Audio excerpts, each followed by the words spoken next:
Xin chào toàn thể các bạn đã đến với kênh Kiến thức chuyên sâu. Trải qua gần một năm theo dõi tình hình chiến sự giữa Nga và Ukraine, tôi chợt nhận ra rằng các phương tiện truyền thông của phương Tây thường đưa tin về cuộc giao tranh ở Ukraine có xu hướng tập trung vào 3 điểm chính như sau. Đó là sự tàn bạo của những người Nga, sự mất khả năng chiến đấu của quân đội Nga và những thành công của lực lượng vũ trang Ukraine. Chắc chắn rồi, bọn họ chẳng bao giờ nói về thất bại của quân đội quốc gia này. Ngay cả một đài lớn của Mỹ là CNN dường như cũng trở thành một cơ quan ngôn luận chính của chính quyền Joe Biden. Bọn họ cũng kiên quyết đi theo đường lối này. Điều này xảy ra tại một cuộc phỏng vấn những người lính Ukraine thuộc lữ đoàn 46 của lực lượng vũ trang Ukraine đang hoạt động ở Soledar. Các chiến binh người Ukraine nói với kênh CNN như sau: sẽ không ai cho các bạn biết có bao nhiêu người thiệt mạng và bị thương ở đây. Ở Soledar, không ai đếm số người chết. Nhân sự của các đơn vị chúng tôi đã thay đổi gần một nửa. Chúng tôi còn không có thời gian để ghi nhớ tên gọi của những người mới đến. Mọi người đều hiểu rằng Soledar sẽ thất thủ về tay những người Nga. Tất cả đều hiểu điều này.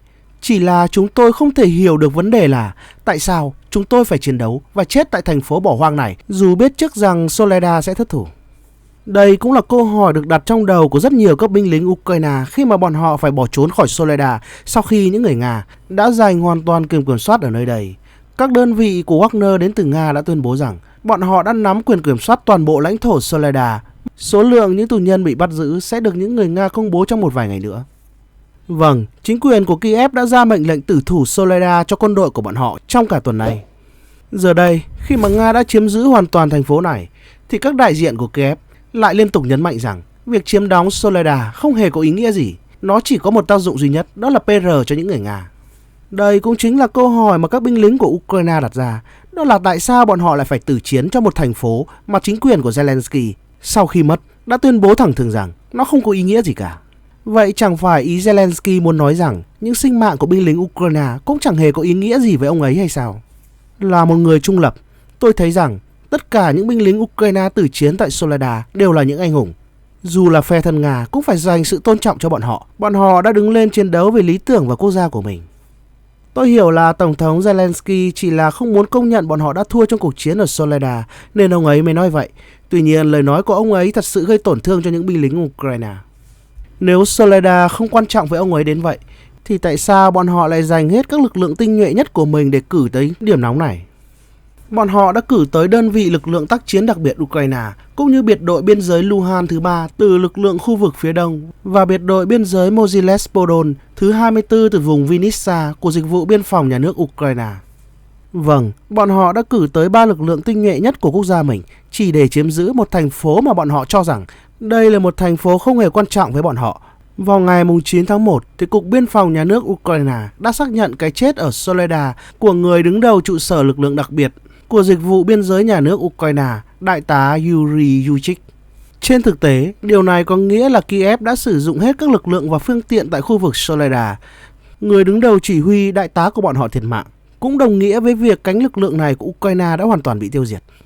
Đơn giản là tướng thì đứng sau cùng, nếu tướng hy sinh thì toàn bộ dàn quân chắc chắn cũng đã bị thanh tẩy. Đây thật sự là một tổn thất không hề nhỏ với quân đội Ukraine, được Tổng thống Zelensky lấp liếm trên kênh CNN bằng một câu nói khôi hài rằng Soledar không hề quan trọng với cả chúng tôi.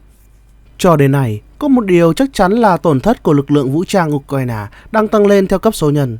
Ngay cả đại sứ Ukraine tại Anh là Vadim Pristako đã nói về điều này trong một cuộc phỏng vấn trên tờ Newsweek. Ông nói rằng chúng tôi đã có chiến tranh trong gần một năm. Chúng tôi đang mất người và đang phải cố gắng báo cáo rằng có bao nhiêu thương vong quân sự và bao nhiêu thương vong dân sự. Nhưng bạn có thể tưởng tượng được không, con số là rất lớn. Rõ ràng, phương Tây đang có một cơ hội duy nhất. Không có nhiều quốc gia trên thế giới cho phép mình hy sinh rất nhiều sinh mạng, lãnh thổ và hàng thập kỷ phát triển chỉ để đánh bại kẻ thù không đội trời chung. Lời nói này cũng minh chứng rõ ràng nhất cho việc Tổng thống Zelensky đang sử dụng sinh mạng của những quân nhân Ukraine cho một cuộc chiến vì một giá trị của phương Tây, chứ không phải cho quốc gia của ông ấy. Chẳng thế mà ông ấy lại được tôn vinh đến vậy ở Mỹ.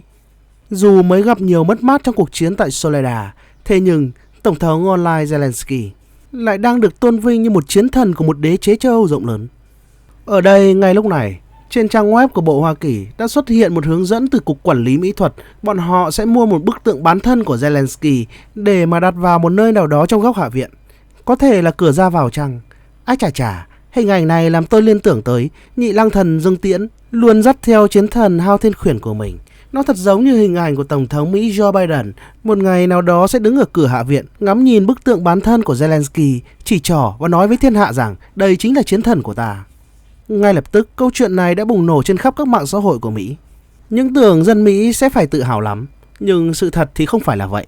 Bọn họ ngỡ ngàng, ngơ ngác, bật ngửa, có một cảm giác khó nói thành lời. Bạn biết đấy, có một điểm khá tương thích, đó là trong văn hóa của châu Á và châu Âu, người ta chỉ dựng tượng đối với những danh nhân đã khuất. Vì vậy chúng ta có một câu hỏi rằng, việc dựng bức tượng Zelensky là phong thần bảng hay là đoạn đầu đài với ông ấy đây? Ngay lập tức một tài khoản tên là Gerard đã vào Photoshop luôn bức tượng Zelensky để cho những chính trị gia của Mỹ đỡ mất công phải đi tìm mẫu. Một tài khoản khác tên là From the Future vào bình luận, một bức tượng bán thân của một người sống. Cái quái gì vậy? Họ đang muốn tạo một giáo phái chăng? Một tài khoản khác tên là David vào bình luận, vâng, bọn họ đã cắm cờ một quốc gia khác là Ukraine lên quốc gia của mình. Điều này hoàn toàn là bất hợp pháp và là một tội ác quốc gia. Chúng ta cần làm một điều gì đó để ngăn chặn bọn họ. Một tài khoản khác tên là Kovai vào bình luận, tôi ủng hộ điều này, nhưng chỉ khi nó được lắp đặt ở một trong các bồn tiểu nam. Vâng, xem ra chẳng có mấy người Mỹ tự hào về việc dựng tượng Zelensky ở trong chính quốc gia của bọn họ. Nếu phải tìm một người Mỹ nào đó tự hào, tôi nghĩ rằng chắc chúng ta phải tới khu vực Cali để thăm những anh em thân ai người nấy lo của chúng ta. Chắc hẳn bọn họ sẽ tự hào về điều này lắm, nhưng tôi không biết rằng nếu bức tượng này được đặt ở Cali để thay thế cho lá cờ bay cây nhang thì không biết bọn họ có đồng ý hay không. Được rồi, trong khi những chính trị gia của Mỹ thì đang cố gắng làm mọi cách để mà tôn vinh Zelensky với toàn thể nước Mỹ, thì có vẻ như Nga và Trung Quốc chẳng hề quan tâm đến điều đó. Với bọn họ, một vai hề nhảy nhót thì có giá trị gì đây? Thứ mà có thể kiểm soát được thế giới này không phải là một bức tượng, mà đó là năng lượng, thứ mới có thể điều khiển được thế giới này. Không có năng lượng đồng nghĩa với việc quốc gia của bạn chẳng thể nào phát triển, bất kể là nền kinh tế hay là quân sự. Một cuộc chiến giành quyền kiểm soát 22% trữ lượng dầu của thế giới. Giờ đây, đối với Nga còn nóng bỏng hơn cuộc xung đột của bọn họ tại Ukraine. Nếu giành hoàn toàn quyền kiểm soát 22% trữ lượng dầu của thế giới vào tay mình, thì những người Nga có thể kiểm soát được 50% trữ lượng dầu trên thế giới. Lúc này thì chẳng ai dám trêu chọc những người Nga và cũng chẳng có quốc gia nào dám đưa ra các lệnh trừng phạt lên nguồn năng lượng của bọn họ nữa. Trong một tuyên bố với giới truyền thông, người đứng đầu Bộ Tổng tham mưu của Anh là Đô đốc Tony Radakin đã cảnh báo băng tan ở Bắc Băng Dương. Bài phát biểu của ông không nói nhiều về việc biến đổi khí hậu, mà là lời kêu gọi bảo vệ Vương quốc Anh và các lợi ích chiến lược của phương Tây trước tham vọng của Nga và Trung Quốc. Quân đội của Anh không phải là một bên duy nhất đề cập đến mức độ nghiêm trọng cho các hành động của Moscow ở khu vực này. Trước đó, thì Tổng thư ký của NATO là Jens Stoltenberg đã nói với kênh CNN của Mỹ rằng NATO đang theo dõi các hành động của Nga, bọn họ đang liên tục mở rộng các căn cứ quân sự ở vùng Bắc Băng Dương, bất chấp việc Nga vẫn đang có những hành động xung đột tại Ukraine. Đáng chú ý là Bắc Cực không chỉ là điểm hấp dẫn của Nga và Trung Quốc, mà nó còn là một điểm hấp dẫn đối với các quốc gia lớn khác, đặc biệt là các quốc gia lân cận như Canada, Mỹ, Na Uy, Đan Mạch và Phần Lan. Tất cả các quốc gia này đều có một cảnh báo chung rằng những người Nga đang bành trướng ở một nơi mà quanh năm bị băng bao phủ là Bắc Cực. Điều gì đang ẩn giấu ở khu vực này mà các cường quốc trên thế giới đều háo hức đến vậy? Câu trả lời được ẩn giấu trong sâu thẳm, đó là ở khu vực này có nguồn tài nguyên thiên nhiên vô cùng phong phú.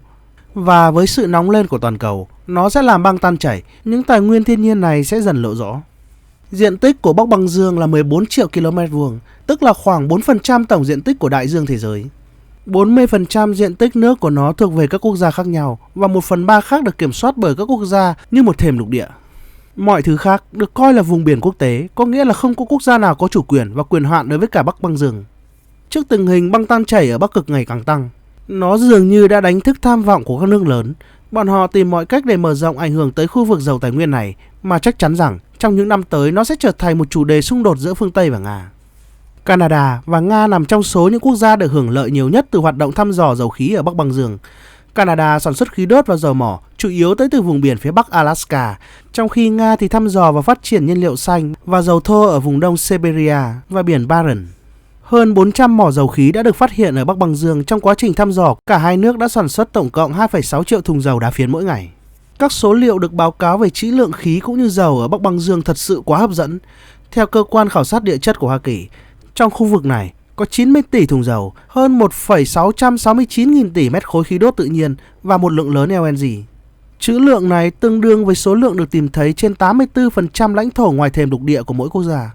Con số này cũng tương đương với 22% lượng dầu chưa được khai thác trên toàn thể thế giới. Theo các báo cáo từ các cơ quan chuyên ngành thì rõ ràng là Bắc Băng Dương là một khu vực có trữ lượng dầu chưa được khám phá lớn nhất trên thế giới. Các nước phương Tây sẽ không sớm bắt đầu tích cực thăm dò các mỏ khí đốt và dầu mỏ trong khu vực này, bởi vì đây là một quá trình vô cùng tốn kém và những quốc gia quan tâm tham gia hiện tại vẫn chưa thiếu nguồn năng lượng trầm trọng. Điều thực sự cám dỗ các nước lớn và khuyến khích bọn họ cạnh tranh với nhau và cảnh giác với bất kỳ hoạt động nào của Nga trong khu vực này lại chính là kim loại. Đây chủ yếu là khoáng sản hiện tại được sử dụng để sản xuất xe điện và các thiết bị năng lượng tái tạo, bên cạnh sắt, kẽm, vàng, bạc, than đá và đá quý. Chi phí khoáng sản ở khu vực Bắc Băng Dương ước tính có giá trị lên tới 2.000 tỷ đô la. Theo cơ quan khảo sát địa chất của Hoa Kỳ, thì bán đảo Kola rộng 100.000 km vuông ở miền Bắc nước Nga chứa một lượng tài nguyên thiên nhiên vô cùng dồi dào. Cả Mỹ, Canada và nhiều quốc gia công nghiệp hóa khác có liên quan đến lĩnh vực sản xuất xe điện và các sản phẩm khác liên quan đến pin điện đều cần những nguồn tài nguyên này. Hiện tại, Trung Quốc đang nắm giữ khoảng 90% nguồn nguyên liệu này. Bởi vậy, phương Tây từ trước đến nay vẫn luôn phụ thuộc vào ngành công nghiệp sản xuất của Trung Quốc. Khai thác tài nguyên ở Bắc Cực chính là giải pháp duy nhất để giúp cho phương Tây có thể tước bỏ lợi thế của Trung Quốc trong lĩnh vực sản xuất pin điện. Tuy nhiên, tất cả bọn họ có vẻ như đã đến muộn. Trong khi Nga nhiều năm qua đã thúc đẩy tăng cường khai thác thềm lục địa này được hơn 700.000 m².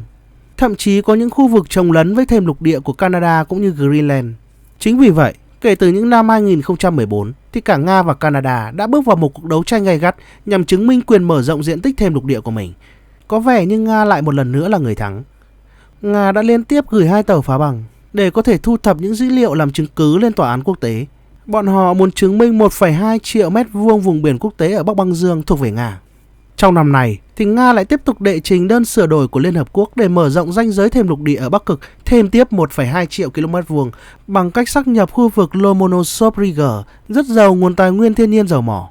Canada dường như lại tiếp tục chậm thêm một bước. Bọn họ cũng đang muốn sáp nhập khu vực này vào lãnh thổ của mình. Nhưng đáng tiếc là những người Nga đã thực hiện trước điều đó. Có thể nói rằng từ tất cả những dữ liệu trên, những người Nga đang hoàn toàn chiếm trọn vẹn ưu thế trong Bắc Cực. Nếu Nga hoàn thành sứ mệnh này, thì có thể nói rằng cuộc chiến với phương Tây trong tương lai, Nga và Trung Quốc hoàn toàn có lợi thế bởi vì bọn họ đang nắm giữ hoàn toàn năng lượng của thế giới trong tay. Còn tất cả các bạn có cảm nghĩ như thế nào về vấn đề này? Hãy bình luận ở phần bên dưới nhé. Còn bây giờ thì, bye bye.